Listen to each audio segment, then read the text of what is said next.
Lenebetdan ro'yxatdan o'tishni ko'rsatib o'taman. Ro'yxatdan o'tishga kiramiz. Bu yerda 3 xil usul bor. Bir bosishda telefon orqali, email orqali. Xohlagan usulda ro'yxatdan o'tsangiz bo'ladi, o'zingizni xohishingiz. Bir bosishda o'tyapman men. Birinchisi mamlakat. Qaysi davlatda bo'lsangiz o'sha yerga kiritasiz. Ikkinchisi valyuta, xohlagan valyutangizni o'ynasangiz bo'ladi. Mana bu yerdan qidirib topishingiz mumkin. Biz so'mda o'ynaymiz.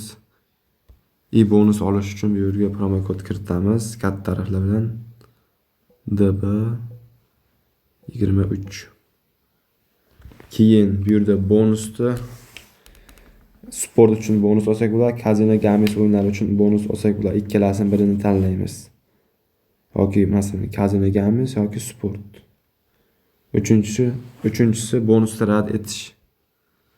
Agar bonus kerak bo'lmasa, voz kechishni bossangiz ham bo'ladi.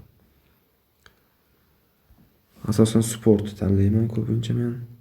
Ro'yxatdan o'tishga bosamiz.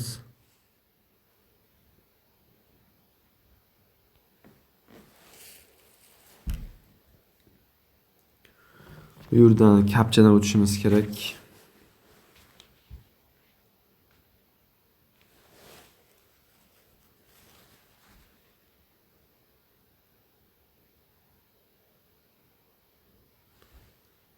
Xo'sh.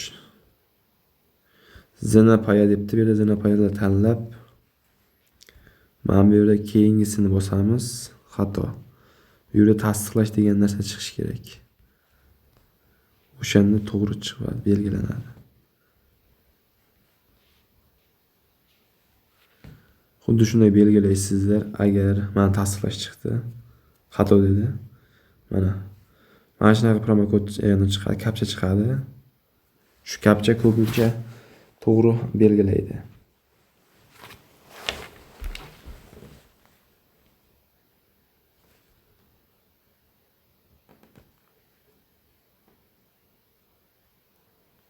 Tasdiqlashni bosamiz.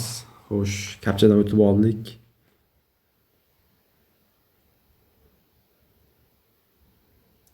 Mana ro'yxatdan o'tdingiz. Sizga login bilan parol beryapti. Buni screenshot qilib qo'yamiz. Esdan chiqib ketmasligi uchun. Keyingisi tugmasini bosamiz, sirasiz akkauntimizga olib o'tadi. Bu yerda hisob to'ldirishga shoshilmang. Birinchi shaxsiy ma'lumotlarimizni to'ldirishimiz shart. Nega? Chunki pul chiqarishda muammo bo'lmasligi uchun. Mana bu yerdan shaxsiy ma'lumotlar degan joyda o'shani bosib yoki mana burchakdan nastroyka orqali kirsangiz ham bo'ladi. Bu yerdan xavfsizlik sozlanmalari degan joy bor. O'shanga o'tib, bu yerdan xohlasangiz nomer ulab qo'ysangiz bo'ladi. Akkauntingiz yanada ishonchli bo'ladi. Ulamasangiz ham bo'ladi. O'zingiz xohishingiz bu ham. Bu yerga telefon raqami kiritiladi, faollashtirish bosiladi.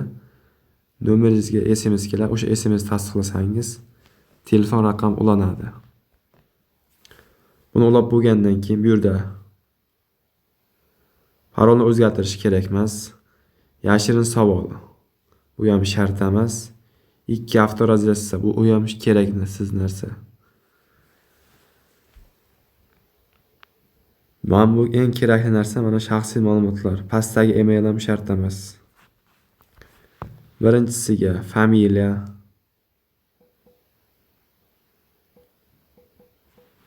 ism,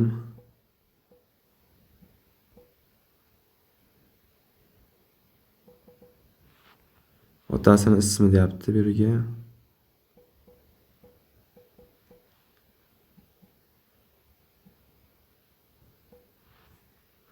Tug'ilgan sana kiritish kerak deyapti bu yerga. Yilingiz sanani OK deb bossak mana kiritiladi bu joyga. Tug'ilgan joyni so'rayapti.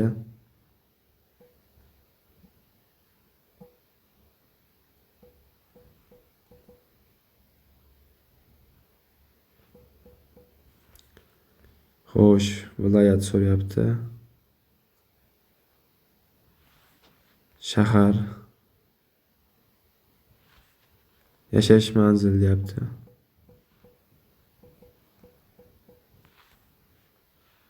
Xo'sh, bu yerda hujjat turini tanlang deyapti. chet el pasporti, ID hujjat deyapti. Keyin chet el pasporti, haydovchilik guvohnomasini ham kiritsangiz bo'ladi. Bu yerdan mana buni tanlab, pasport seriyani kiritamiz. Masalan, AD bu bo'lishi mumkin. Keyin bu yerga pasport seriyadagi 7 ta raqami yoziladi.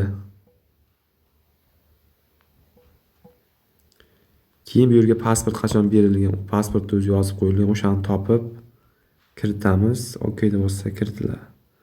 Kim tomonidan berilgan deyapti, bu joyni ham to'ldirib qo'yasiz.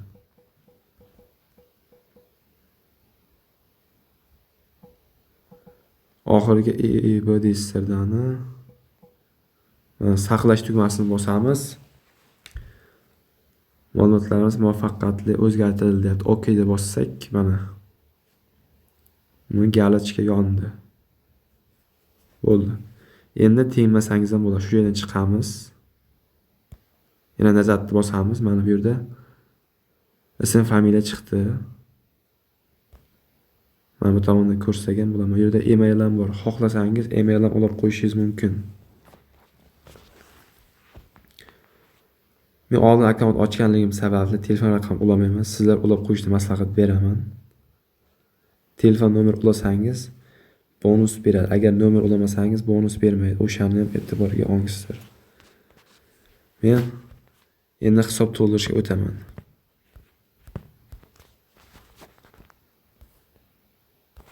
Xo'sh, mana hisob to'ldirishga o'tamiz. Hisob to'ldirish, pul chiqarish. Ikkalasi birini tanlab birinchi hisob to'ldiramiz.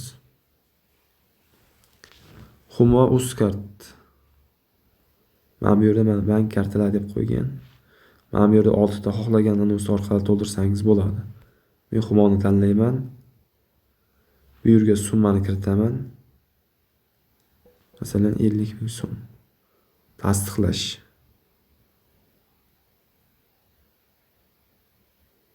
Ozgina kutamiz. Bu yerga karta raqam yozasiz, muddati. Agar buni Visa karta bo'lsa, Visa kartaning 3 talik kodini kiritib, xo'sh, ismingizni yozib qo'yasiz, to'lashni bosasiz.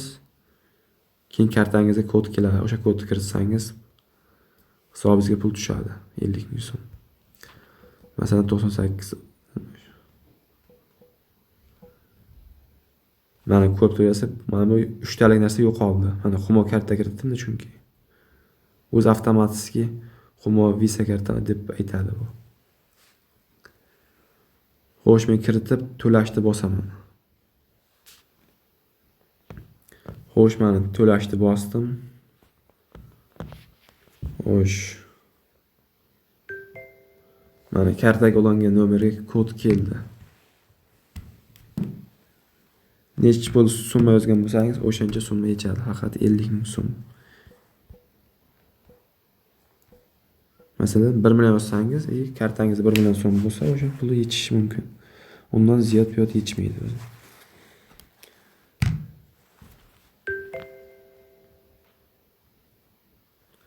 Mana muvaffaqiyatli hisobimizga pul tushdi, yopishni bosamiz.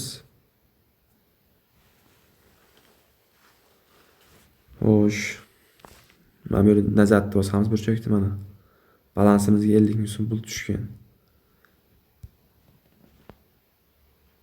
Agar nomer ulaganimda edi, bonus berar edi. Bonusni qaydan ko'ramiz desangizlar, mana bu yerda bonuslar degan joy bor. O'sha yerdan kirib ko'rishingiz mumkin. Agar nomer ulasangiz 100% bonus beradi. Menga bonus shart emas, o'shaning uchun nomer ulamay o'ynasam ham bo'ladi bemalol.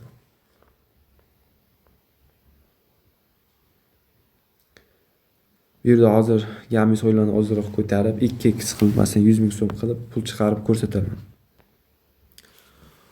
Xo'sh, balansda ham 100 ming so'm qildik. Endi pul chiqarib ko'rsat. Nastroykaga o'tamiz. Bu yerdan mablag' chiqarishga o'tamiz. Bu yerda Humo orqali to'ldirgan edik, Humo orqali chiqaryapmiz. Bu yerga summani kiritamiz. 100 ming so'm. Karta raqamini kiritamiz. Hozir kiritib tasdiqlashni bosaman. Mana tasdiqlashni bosdim. Talabnoma muvaffaqiyatli yaratildi. Xo'sh, mana ko'rishlaringiz mumkin, balansimizdan pulimiz yechildi. Uzog'i 10-15 minutda pulimiz tushadi kartamizga. Mana bu yerda ko'rishimiz mumkin. Ma'qullandi, iltimos to'lov tizimidan yakuniy holatni kuting deyapti.